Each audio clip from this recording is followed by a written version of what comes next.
So guys, we need to start. The time is really critical resource at this conference. The talks are very short and the breaks are even shorter. So let's get rolling. Yeah, Chris already heard my feedback. So today is the great day because this is the first time somebody ever presents Kotlin Puzzlers. So Kotlin is a relatively new programming language. It was just released 1.0 this year, and the creators of the language, they said that, hey, we don't care about puzzlers, somebody else will have to invent them. So now is the time. It's the first time somebody does that. So you can use the official Twitter tag here, Kotlin Puzzlers, if you want to submit anything new or have to comment on something.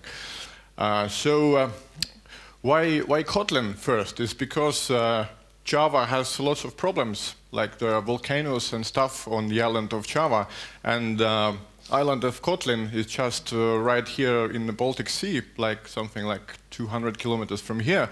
It's here to save all our problems with Java. So Kotlin itself, who of you has ever programmed in Kotlin?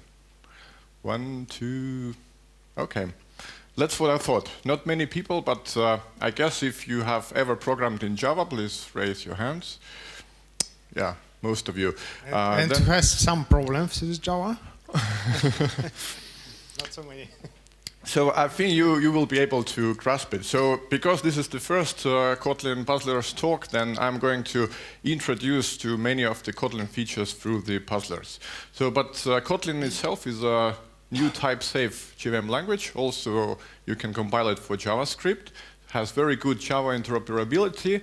It's pragmatic and concise. You don't need to write lots of stuff to do things done, to get things done. It's the most important is open source and developed by JetBrains. These are the guys who make the best Java tooling for us. That's why the Kotlin tooling is also very great. So this is the very good reasons to actually program in Kotlin, and we like it. So for Kotlin, it was developed actually during 6 years. It's even changed the logo from that one to the more modern one. And for comparison, the SpaceX, it took them 4 years to actually land the rocket on the pad in the ocean. So it's like you can see, it's a lot of effort put into the programming language. And for comparison, there are some other languages. None of them has took the as long time to get to 1.0. The JavaScript is a good example here with taking only 10 days to develop. So, do you all know who of you has ever seen any puzzlers? Okay, almost half.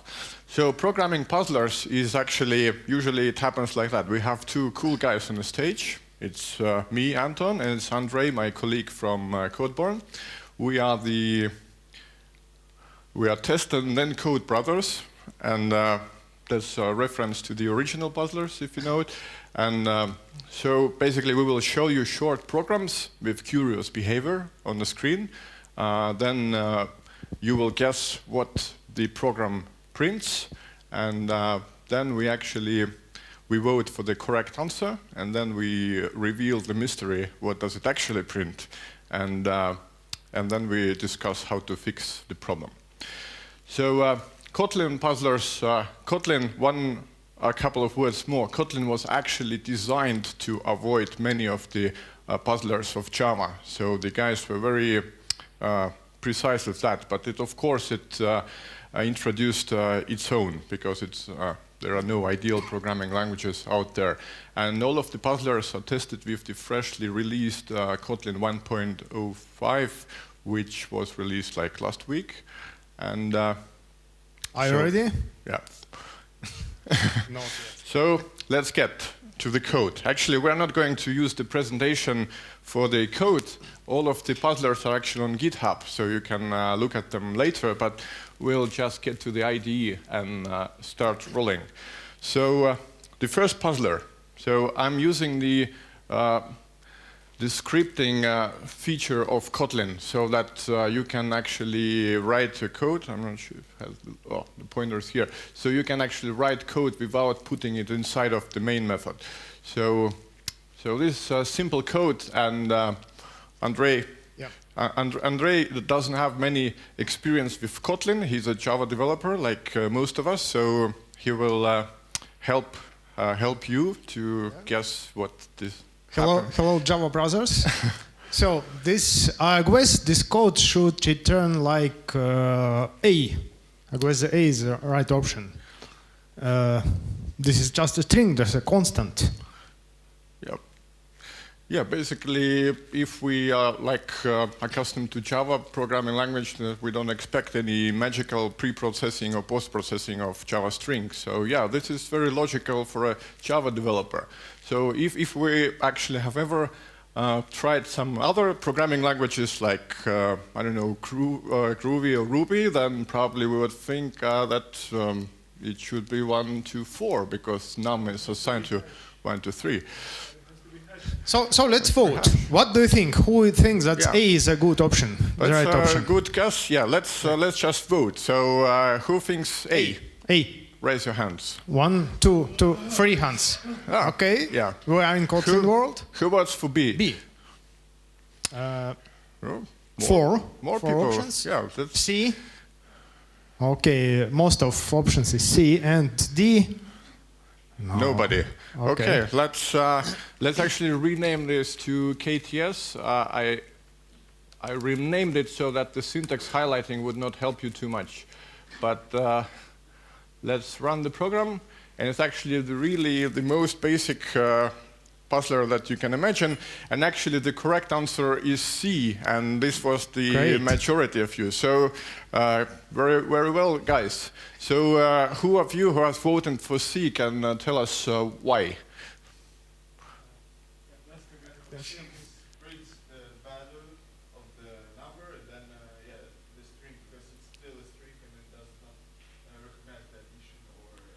Yeah, that's correct. So that there is Kotlin can actually use the short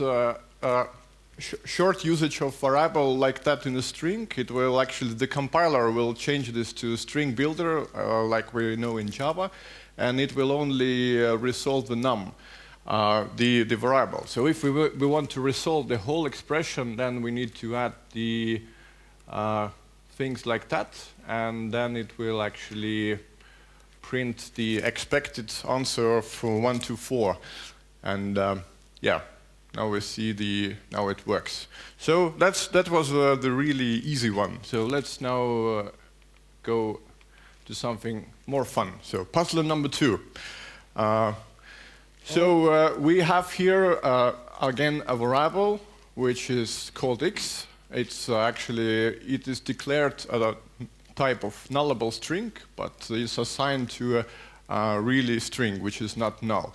So, and now we are printing the value of this expression. Okay. So, Andrei, I know the trick. I believe it's not possible to compare objects by using this equals sign. So I believe it's always false. You must use equals method. So I believe it is false, and the right answer is B, not a fool. Right? That's a good guess. What do you think? Yeah, the guys. Who think that A is right option? A. There's many people. 10. B. Who is my opinion? No, nobody. Okay. Nobody. Oh. C. Nobody. Kotlin always compiles. And D. Typecast exception. No, there's probably no exceptions in Kotlin.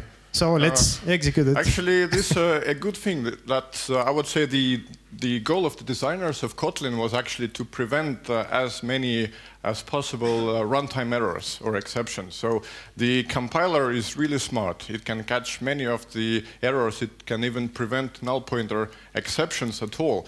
But yeah, nobody of you think that this will not compile. So basically, the most popular option was A, which means that Kotlin should implement the equality operator correctly, so that it will actually do and call the equals, not compare the references as Java does. So like JavaScript. Let's now run it and see. Note that it takes, there's a new version of Kotlin released just now. So you see the language is really still in the active development. So you see the compilation failed. And just a note for you, I have disabled the error highlighting in my IDE just to make sure that we are playing the fair game. The IDE is actually very good. It will highlight you all the errors, and it will even warn you of many of these puzzlers that probably this is not a good thing that you're doing. So it doesn't compile. Why? Yeah, the thing is that for some weird reason, Kotlin doesn't have a ternary operator. So the thing that we are very used in Java, which was actually came to Kotlin from C, this just doesn't exist in Kotlin. But the thing is that Kotlin still has the Elvis operator like this, which it inherited from Groovy. But the funny thing is that this is actually a shorthand of this, but Kotlin doesn't have the original operator. The language designers, I talked to them many times, and they actually told me that there is not a very good reason to skip this, so probably they are going to add it. The reason why they skip this operator is in Kotlin, the correct way to write it is like this. So, JavaScript is better than Kotlin. Yeah, it's because if is an expression in Kotlin, it can actually return the result. So they thought that the other syntax is not really needed, but it seems that many people are complaining, and they promise to eventually add it. So that was an easy one again. So let's now get to the more interesting stuff. So again, we have a simple variable called s, which is, in this case, it's compulsory to declare the type because we assign a null to it, and otherwise the compiler cannot know null of which type are we having here. And so Kotlin has a very nice little operator also coming from Groovy. By the way, who has ever written anything in Groovy? Some of you. Good. So yeah, the Kotlin should feel like at home for you, except for the dynamic typing. So and the cool stuff is that you can actually avoid the null checks all the time, and you can just use instead of just dot, you can use the question mark dot, which will do the null check for you by the compiler. And it means that you can actually call these methods on nulls, or basically they will not be called like in Groovy. So. Andrei, what do you think the program should I believe that probably Groovy and JavaScript would return true in this case. So I mean option B, because null is like empty string. So who thinks that B is good option? Nobody? No, let's start with A. Who thinks that this program will not print anything? Yeah, many people. Okay, many people. Why? Probably because the whole expression would evaluate to false, or actually it should, the s is null, so is empty cannot be called, so the result of the expression will be null, right? And in this case, it should not print true. That's a very reasonable assumption, especially if you're coming from Groovy. B, who thinks it will be B? 1, 2, 3, yeah. Okay, some people. C. What about null pointer exception? No. Yeah, Kotlin should never produce a null pointer exception, right? So and D. Oh yes, now it's possible. Yeah. Now some people think that it should be, there should be a trick. So let's try. And the reason why it's actually a little bit slow with running the script files is because it's bootstrapping the whole Kotlin compiler from scratch every time. So Kotlin script is not the idiomatic way of using Kotlin. If you just compile it as normal class files and run it, it will be very quick. So right now it takes time because of the compilation on the fly. So basically the code does not compile, if you see. Who can say why? Those of you who have raised the hand that it will not compile, can you explain? There were no hands. Actually, no. No, there were. Yeah. Yeah. Actually, I picked the wrong answer, but now I understand why. Because if, as an expression, it expects the wrong type, Boolean with the question mark and Boolean, they're actually different types. So it expects non-nullable type in this case. Yeah. Yeah, That's basically correct. Kotlin is a type-safe language. It will not magically convert between types. And if the result of this expression is null, then null is actually not something you can pass to an if. And if expects a non-nullable Boolean. So that was correct. And that's why it doesn't compile. And that's actually a pity. This is also one of the things I've been complaining to the language designers. I think in order to make this possible, to make Kotlin as good in Groovy, at least in this use case, because in Groovy that would be a completely valid code. In Groovy, null is evaluated as false, and I'm suggesting that the same to the Kotlin designers, that they could think about that. Otherwise, you can use the Elvis operator to fix the code. You can write like this. This would explicitly tell the compiler that if this expression returns null, then we want to interpret it as false. So that's what the Elvis operator does. And in this case, the program prints nothing, the expected option of A. So let's now go further. So let's look a little bit more at the nullability. So we have seen already that the previous usage of isEmpty. So there is some even cooler methods, functions available in Kotlin like isNull or empty. So Andrei, what do you think? Yeah.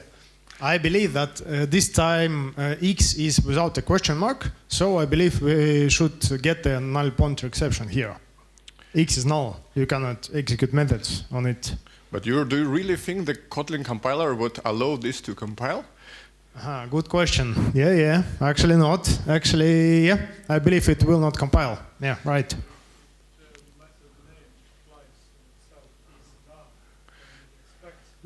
Yeah, but how is it possible? Like, yeah, it's the name of the method is right. Is like it makes it look like it should be working. But how if you dereference x and call a method on a null, then it shouldn't be possible. Like JVM doesn't allow anything like this. So okay, let's vote, guys. So who thinks it should be true? True. Okay. Yeah. Okay. Who thinks false? it's false? False. Nobody. Nobody. Okay. Null pointer? Exception? No. No, we believe in the compiler. Okay, and the D will not compile? 1, 2, 3. 1, 2, 3. Okay. Okay, so you still think that it should be possible somehow. Let's see. So the most popular is true. Yeah, it would be strange to have so many will not compile errors in a row. Yeah, sure. Okay. And those who thought it's true, you are right. But can you explain, any one of you? We can just go off of the semantics of the language because, as I said, it explicitly declares it's not. So it expects something. Yeah, that's good naming on a part of language designers. So, and the good thing is that you trust it. But you probably know, if you have programmed for many years, you probably know that you should never trust the name of the function.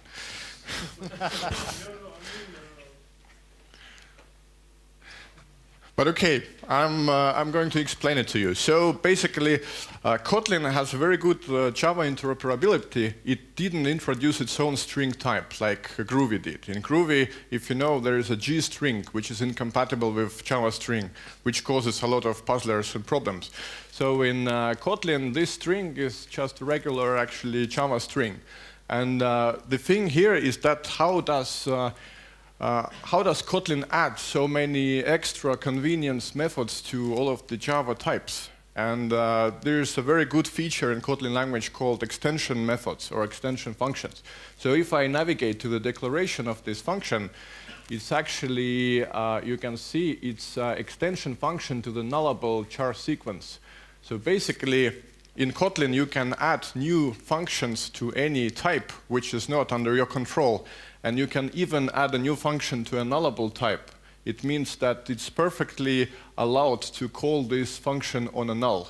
And because will be actually compiled into a static method for the JVM, which takes the argument as a first parameter. So that's why it works. And if we look at the implementation, it actually checks if this is null, and then it checks for this length. So basically, yeah, it's completely allowed to call it on null. This is null, unbelievable. Yeah, this is null. So let's now look at a little bit more of the nullability. This one is called deep nullability, and you can see, you can even have, like, you can imagine that in Java you would write 4 ifs here in order to get to the hello. That would be a very, like, if hell, basically, to dereference that. So in Kotlin or Groovy, you can use the very nice small syntax to actually access the nullable types. So, Andrei, what do you think? Yeah, this is easy. Now I know that all these classes can be null, so I believe it would print just hello string, option A. So, because all of these classes has default value. Yeah, you can see there are default values here in the constructors. So, yeah, what do you guys think? Option A. Option A? Anybody? Nobody believes you, Andrei. No. You are pretty bad at convincing people. You cannot run for the president. Okay. So option B? B. So I think it's Two null. of us. C, null pointer. 1. Only one. And D. will it compile? Okay. Okay. Most of us are just frustrated. Have no opinion. This is hard, yeah, to guess. Let's see. So, no. Actually, it does compile. This is a compiler warning. It says that the first question mark is unnecessary. This is actually a very good, another thing that I didn't mention about Kotlin is that actually the compiler and the IDE inspection, they are actually the same code. So basically, they are both as good or as bad as they are. So that's why we get the compiler warning, which tells us actually that we don't need this question mark here because the large itself is never null. The compiler sees that. And then, of course, when you dereference and the default parameter here, which would take the medium, it actually defaults to null, so that it is left as null, and all of them left as null, and in the end we actually print null, because all of them, in the end, we don't get to the real hello, which would say the hello. And I think most of you have guessed that, so this is not as difficult after the previous one. So let's get further. So now we have a function puzzler. So functions are first-class citizens in Kotlin. So you can declare functions outside of classes, you can pass them along as values and do all kind of crazy functional stuff with them as carrying and whatever, composition. But now let's see, now we have actually the main function, and which calls 2 other functions, main2 and main3. So Andrei, what do you think? It's pretty easy. I even don't imagine why this is a puzzler. It will print hello, hello. 2 times hello. Why not? Why this is puzzler? So I vote for B. What do you think? Yeah. Who votes for A? A. Few of us. B. Hey. C. Few. D. Will not compile. And most people are undecided, right? It's don't be. Probably do you have some own options? It's possible. Who thinks? Hello world. Okay. Hello world would be a very good option, but not this time. So, but guys, don't be afraid of raising your hands, because having an opinion is always better than not having one at all. So it's the same as voting for the party or the president. Just go and vote, because others will vote for you. So we see. Let's run it. Execute. Yeah. Let's check. Probably you could write hello undefined. Or hello null. So let's see. Okay, actually here I made a mistake that I included it in the main function. Let's let's put it. It was just a wrong Yeah. Kotlin script. I just renamed all the Kotlin files to Kotlin scripts, but like. Okay. Wow. So we have only one hello. Who has voted for one hello? Three people. I was expecting the erased Okay, sorry about that. Actually, it did compile the previous time, but it didn't run because in Kotlin script the main method is not run automatically. But it did compile. It just said that the args parameter was not used. So what it did before, but now it's the correct puzzler. So can you guess why it printed hello once, only once? Anybody? This is a real puzzler. What the? Okay, then what the? let's vote again. Which one of these hellos did it print? Yeah. Second The one. second one. And the So why? First one is an assignment. And not That's a a call. good Okay. guess. Good guess, but incorrect. There is an assignment, but I think it will be still executed. Yeah, can you please repeat? Yeah, that's the correct answer. So actually, have you ever programmed Scala? Yeah, that's the puzzler for Scala developers, because this. Let's modify one of these strings. Yeah, we will see. Let's try 2 and 3, Yep. and let's run it. Hello one. And we get hello 2 actually. We don't get hello 3 because there was a correct answer in the back. So I'm not now going to explain. So this is the correct syntax of defining a short one-liner function. So this is really this is how it goes. Actually, the is null or empty function definition was exactly the same that I showed you before. So this is how a short syntax. The long syntax is that you would use the curly braces to define the function. But in Scala, that would be the correct syntax for defining a function with curly braces. In Kotlin, what it actually defines a function main3 which returns a lambda which prints hello 3. But it doesn't execute this code, doesn't execute the lambda.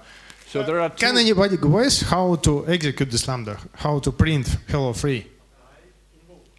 Yeah, we need to invoke it. Basically that is That's one of the ways to actually make it print hello. This is like Lisp or Clojure, you know. So basically main3 returns a function and then we call it. So very easy. Another maybe the more correct way to fix this puzzler is to actually return the equal sign. So this is how it works. This is the correct function definition with a body, and you can see if it doesn't declare any return type. For this kind of function, the return type of the function is derived automatically from the right-hand side. But for this function, if you declare it like this, you need to explicitly declare the return type. But in this case, if you don't declare it, then it's like void in Java or called unit in Kotlin. So it doesn't return anything. You can just call it, and it will do something. So this is how it goes. So let's now get to the next puzzler. So puzzler 6 is called a list or is not a list. So I'll explain it a little bit. So what we do here is that we define a list of 3 items, which is obviously a list of ints. Kotlin compiler actually understands the type of X automatically. It's called type inference.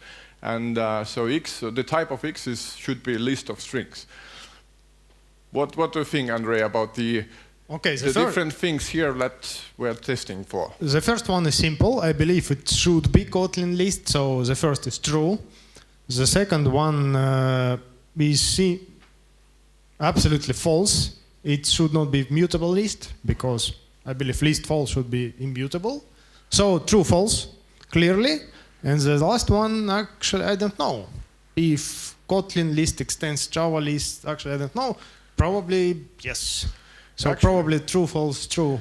Actually, I'm going to help you a little bit. I would say that yes, all modern programming languages, they're actually very trying to make the things immutable, because immutable makes for less synchronization problems, for better performance, for better performance on multiple core CPUs and everything like that. So in Kotlin, as it is a modern language, actually the list by default is immutable. So yeah, there is a separate type called mutable list also in Kotlin. So you can actually, instead of writing list of 1, 2, 3, you can write mutable list of 1, 2, 3, and then you get a list that you can actually modify.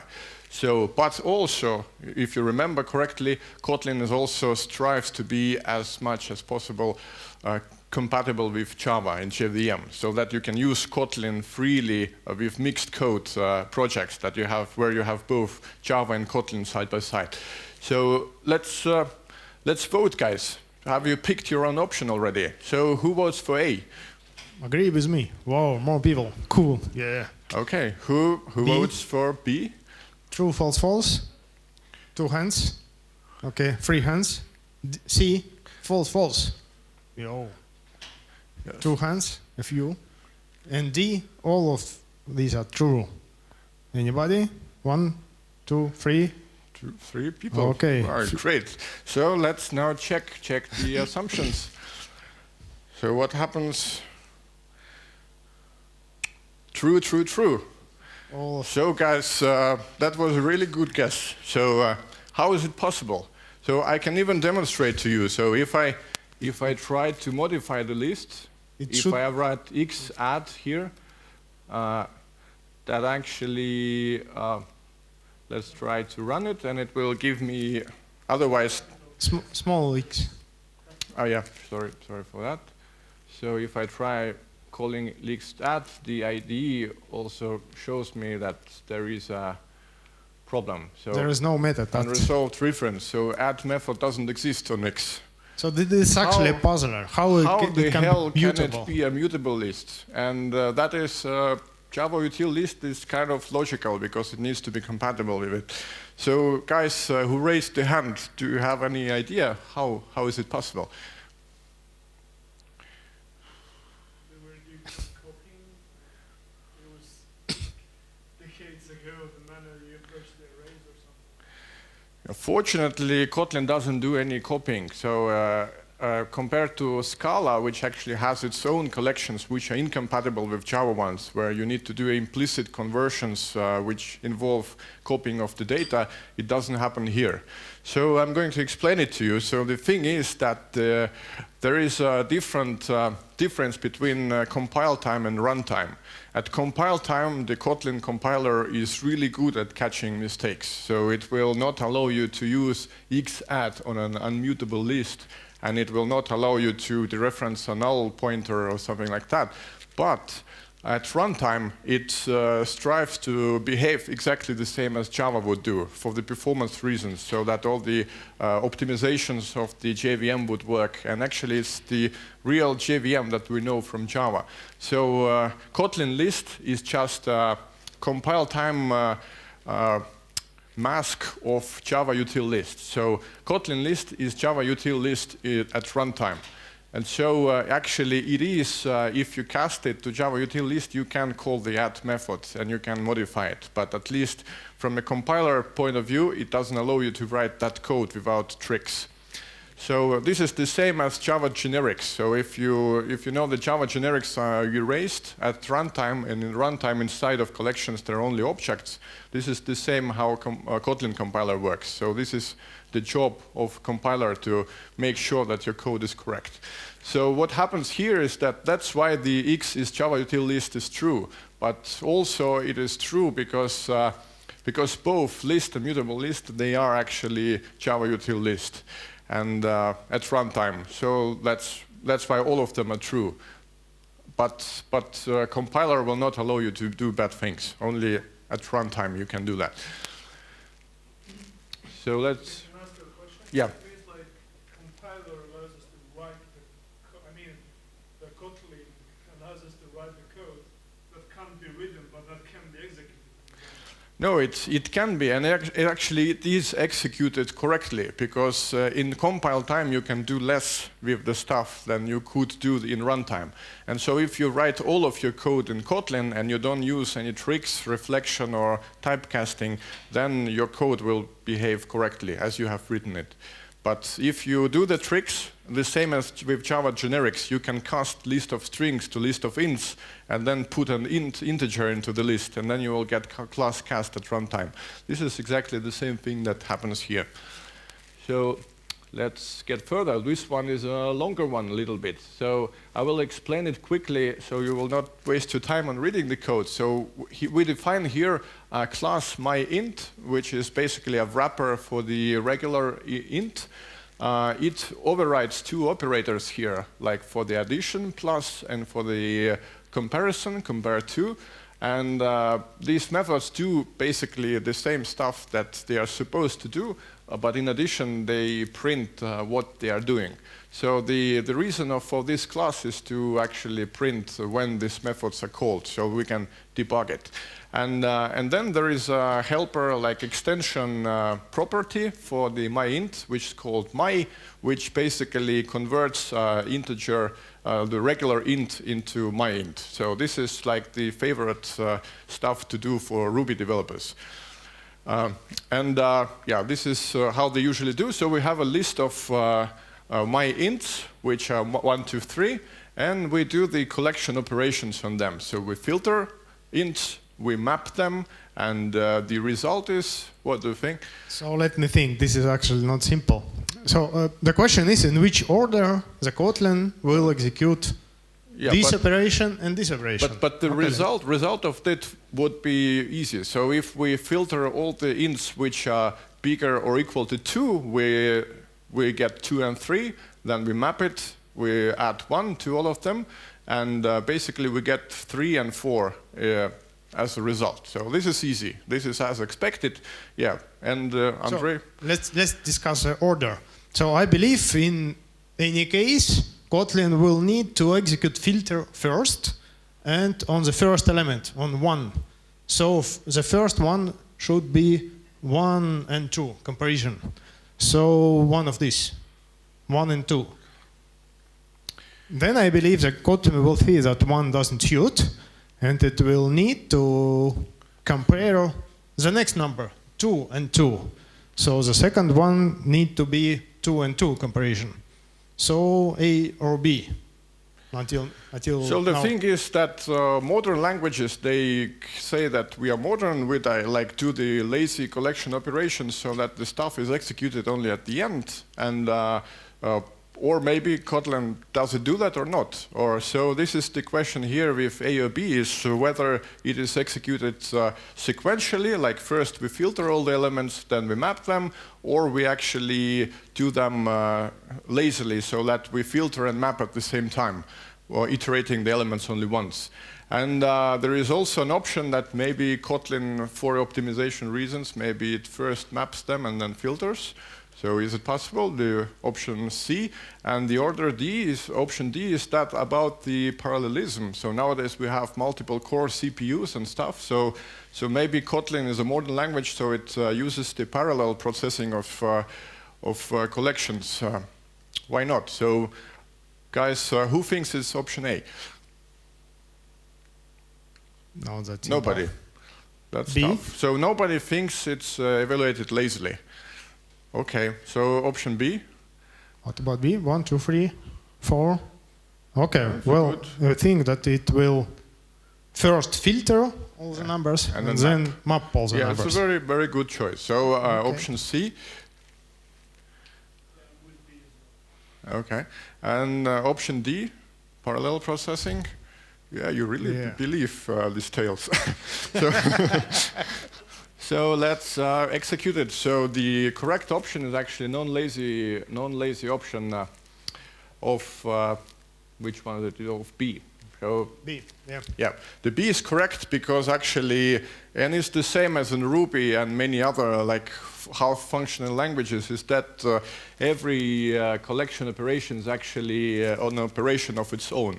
So it first filters, returns a list, then we map it also returns a list. So if we want for it to behave lazily, like Java streams do in Java 8, so it's very easy to change this to not list of, but to sequence of. And sequence is a thing. And then we need to put it into a list afterwards to print. So this is the analog of Java streams. So if you see then the option A is correct. Is because now it's a sequence, not a list, and it will just remember all the things and then convert them. Yeah, it's still not B. Huh? Still B. Let's see. Let me run it again. No, it's It's B, actually. Yeah, it's B. Yeah. Strange. When I tested, it was different.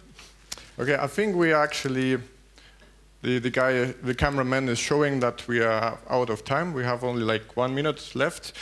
Unfortunately, we have like as many puzzlers more as we have shown today. You can check them on the website. And actually, I would say that Kotlin is a really good language for programming. So there are some small pitfalls and things that they are really small compared to Java and especially dynamic languages like Groovy or something. So and it's really easy to actually use Kotlin side by side in your existing project. You can just, in the IntelliJ IDEA, you can press Ctrl-Alt-Shift-K to convert any Java class into Kotlin, and then here you go. So I really recommend, and even Gradle now is switching to Kotlin instead of Groovy, if you have been following the news. So thank you very much, and I think stay tuned for more Kotlin Puzzler presentations.